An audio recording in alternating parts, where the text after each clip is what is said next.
முத்தலாக் என்ற ஒரு சட்டம்.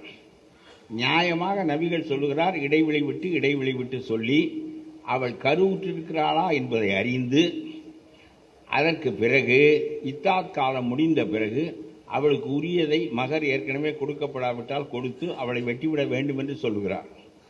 அப்படி இடைவெளி விட்டு செய்யப்பட வேண்டிய தலாக்கை இறைவன் விரும்பாத சொல் என்று சொல்லுகிறார். தவிர்க்க இயலவில்லை என்றால் அடித்து கொண்டு சாவதை விட பிரிந்து தொலையுங்கள் என்று சொல்லித்தான் தலாக்கை அவர் உடன்படுகிறார். இந்த தலாக்குக்கு நீதிமன்றம் போய் இந்துக்கள் எல்லாம் வழக்காடி கடைசியிலே இவள் கிளவியான பிறகு விவாகரத்து நடந்தால் ஒரு பயனும் இல்லை என்கின்ற காரணத்தினாலே நபிகள் நாமே தீர்த்து கொண்டு விடலாம் என்று சொல்லி அந்த உரிமையை பெண்ணுக்கும் ஆணுக்கும் நேரடியாக கொடுத்து அவர்களுக்குள்ளாகவே எளிதாக தீர்த்து கொள்ளுகின்ற வகையை செய்கின்றார். நம்முடைய அமித்ஷா உள்துறை அமைச்சர் பேசுகிற போது சொல்லுகிறார் பாராளுமன்றத்தில், இது என்னையா தலாக் சொல்லிவிட்டான் ஒருவன், நாங்கள் ஏன் அந்த சட்டத்தில் கை வைக்கிறோம் என்று கேட்கிறார்கள். ஏன் கை வைக்கிறோம் என்றால் அதில் ஏகப்பட்ட குறைகள் இருக்கின்றன, அதனாலே கை வைக்கிறோம் என்று அமித்ஷா சொன்னார். என்ன குறை என்று கேட்டால், ஒருவன் தலாக் சொல்லுகிறான். தலாக் சொல்லி ஒரு மாதம் சென்ற பிறகு அவனுக்கு நம்ம தப்பாக சொல்லிவிட்டோம், அந்த பெண்ணை நாம் விடுவித்தது தப்பு, அவளை திரும்ப கூட்டிக் கொள்ள வேண்டும் என்று நினைக்கிறான். இதை இஸ்லாம் அனுமதிக்காது.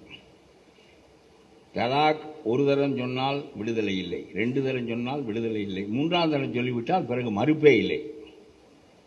3ஆம் தரம் சொல்லிவிட்டால் முடிந்தது, நீங்கள் உடனே திரும்ப அவளை கைப்பற்ற முடியாது. தவறுதலாக சொல்லிவிட்டேன் என்றெல்லாம் சொல்ல முடியாது.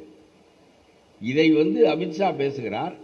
அவன் பெண்டாட்டி அவனோடு 15 ஆண்டு வாழ்ந்தவள் ஏதோ ஒரு கோபத்தில் தலாக் சொல்லிவிட்டான்.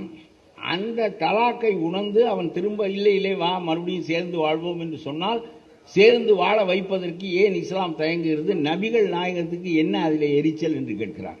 அதில் என்ன எரிச்சல் இருக்கார்? நான் அதற்கு பிறகு அதை ஆழமாக படித்தேன்.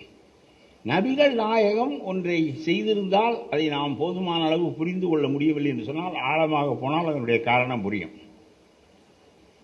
ஏன் தலாக் 3 முறை சொல்லிவிட்ட ஒரு பெண்ணை திரும்ப கூட்டிக் கொள்ளக்கூடாது என்று நபிகள் சொல்லுகிறார் என்றால், அதற்கு பிறகு நிக்கா ஹலைலா என்கின்ற ஒரு முறை இருக்கிறது இஸ்லாத்தில். அதன்படி இந்த பெண் வேறு ஒருவனை மணந்து அவன் தலாக் சொல்லி அதற்கு பிறகுதான் இவள் மீண்டும் பழைய புருஷனிடம் விரும்பினால் வரலாம். அந்த புருஷன் தலாக் சொல்ல மறுத்துவிட்டால் இவள் அங்கேயே வாழ்வாள், அல்லது இவளுக்கு 2வது புருஷனை பிடித்து விட்டால் இவள் அங்கேயே வாழ்வாள்.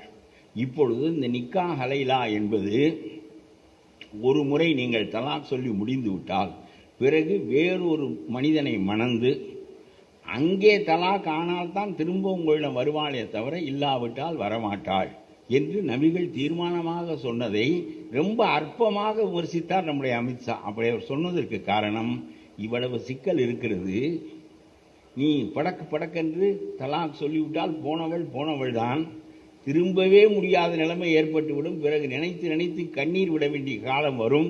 ஆகவே நீ தலாக் சொல்வதை மீண்டும் இவளை திரும்பவே பெற முடியாத கட்டம் வந்துவிடும் என்று சொல்லி நினைத்து அங்கே அந்த தலாக்கை சொல் என்று சொல்வதற்காகத்தான் நிக்கா ஹலைலா என்ற முறையை அவர் ஏற்படுத்துகிறார். இதெல்லாம் அமித்ஷாவுக்கு புரியாது. தலாக் எளிதாக இருக்கிறது என்றுதானே நீங்கள் கேலி செய்கிறீர்கள். அந்த தலாக்கை கடினமாக ஆக்குவதற்கு, அவனுக்கே ஒரு சுய கட்டுப்பாட்டை உண்டாக்குவதற்காகத்தான் நிக்கா ஹலைலா என்கின்ற முறையை நபிகள் ஏற்படுத்துகிறார்.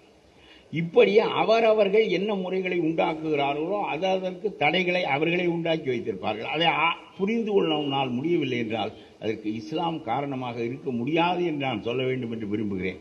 சரி, நீ தலாக் சொன்னாய், அடுத்தடுத்து சொல்லிவிட்டாய்.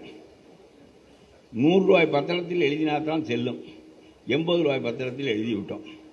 இது செல்லாது என்று சொல்வதற்கு தான் நமக்கு உரிமை உண்டே தவிர 5 ரூபாய்க்கு ஒட்ட வேண்டிய போஸ்டல் ஸ்டாம்புக்கு பதிலாக 3 ரூபாய் ஒட்டிவிட்டால் அந்த தபால் நமக்கே திரும்பி வந்துவிடும் என்பதுதான் நியாயமே தவிர,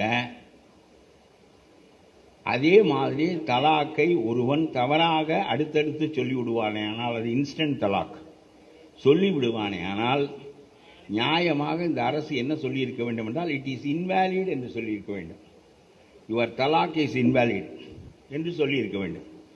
அப்படி சொல்லாமல், அப்படி சொன்னான் என்பதற்காக அவனுக்கு 3 ஆண்டு சிறை தண்டனை அபராதம் என்று சொல்லி அப்புறம் இந்த பெண் இவனுக்கு 3 ஆண்டு சிறைக்கு போனால் இவன் என்ன ஆவான், இவனுடைய தொழில் என்ன ஆகும், இவனுடைய மனைவி என்ன ஆவாள், இவனுடைய மக்கள் எல்லாம் தெருவில் இருக்க மாட்டார்களா?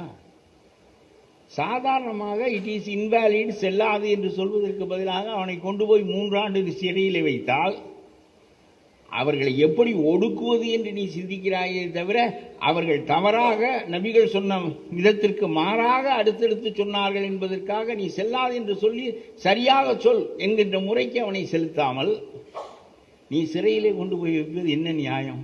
உலகத்திலேயே தலாக் சொன்னான் என்பதற்காக 3 ஆண்டு சிறை என்பது இந்தியாவிலே தான் இருக்கிறது.